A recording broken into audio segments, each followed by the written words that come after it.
Alright, doing an updated video here. I didn't get my pre-market video out. I just didn't really find too many pre-market movers, so I just didn't put one out. I figured I'd concentrate more on the radio and discuss things on the radio.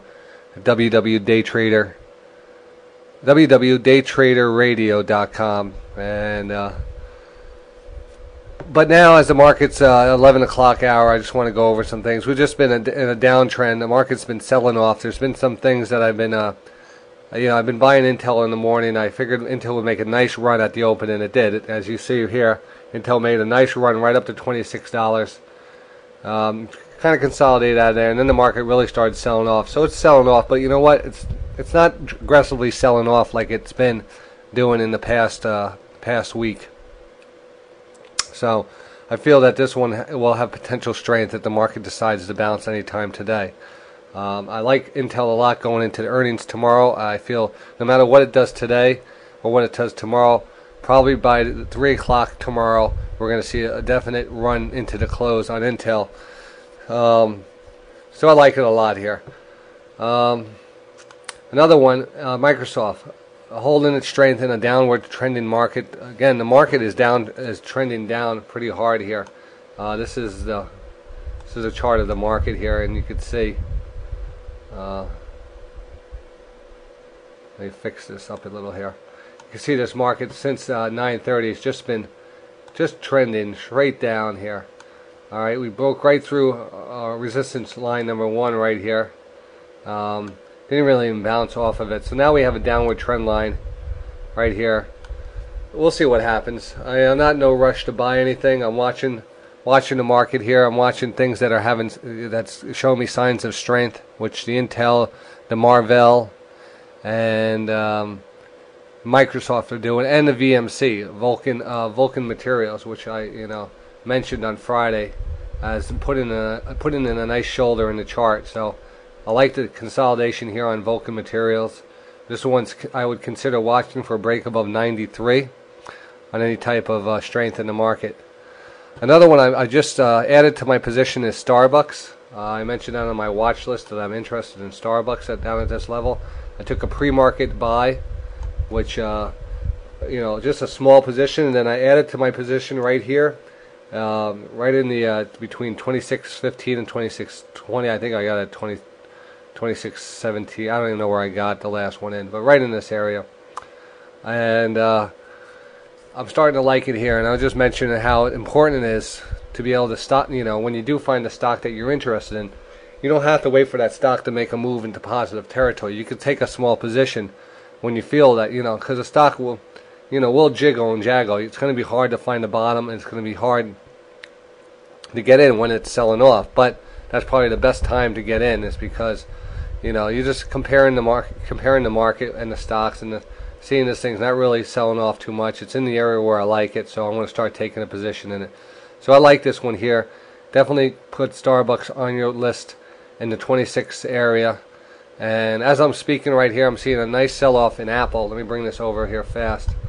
We're starting to sell off pretty aggressively in Apple, off 3 points off the last 10 minutes. Dropping pretty fast. I don't know what the news is on this. Let me see if there's any news on it at all. I see nothing up on the news right now. I'm sure something will pop up very soon. But remember, Apple's a good trader. Don't let it get too cheap on you before taking a nice little position. We're right at a pivot point right here. See how we're bouncing?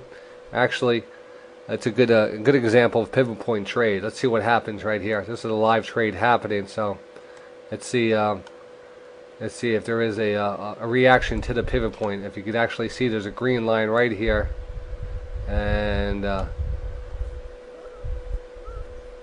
and you see we're starting to trade around it. Now I don't know if this is news related, but you can see right at the 165 we happen to stop, and now it's no coincidence that this just happened to stop right at the pivot point.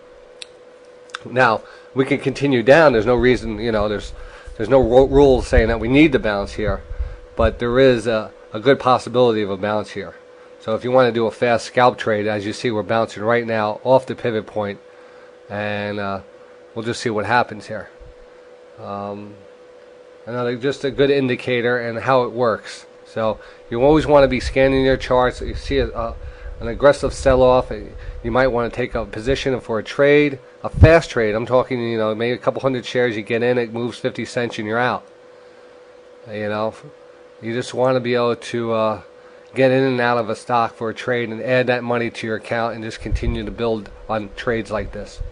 And I wouldn't overstay your welcome, but a first reaction off the pivot point usually brings a bounce, and that's what we're seeing right now, right in this area.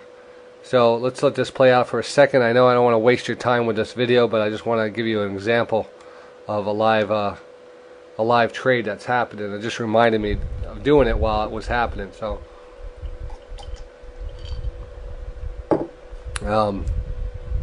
anyway, you get the idea. You see how we just stopped at the pivot point. We bounced off of it. We're going to consolidate. We'll decide if we're going to head lower through it now or whatever. But now we're heading through lower. So looks like something came in and spooked this market, spooked Apple here with a little volume. And I'm just waiting for that to show up on my briefing. Apple volume alert. Apple drops over $2 in the past minute on surge in volume. That's basically what it's telling me. Like, whoop-de-doo. That's exactly what I knew. I knew that before they were doing it. Dropped in a surge in volume. And as you see, we're breaking through now the pivot point. So my trade would be on this one right now. I'm not in it or anything. If I would have traded, I would have traded the bounce for a fast move. Now that we're breaking through, I'll stay clear until it gets some kind of feeling for it.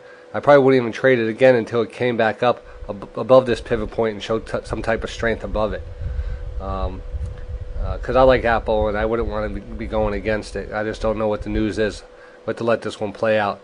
Market's just overall weak here. It's starting to sell off. Anniversary of Black Friday, so that can't be a good thing.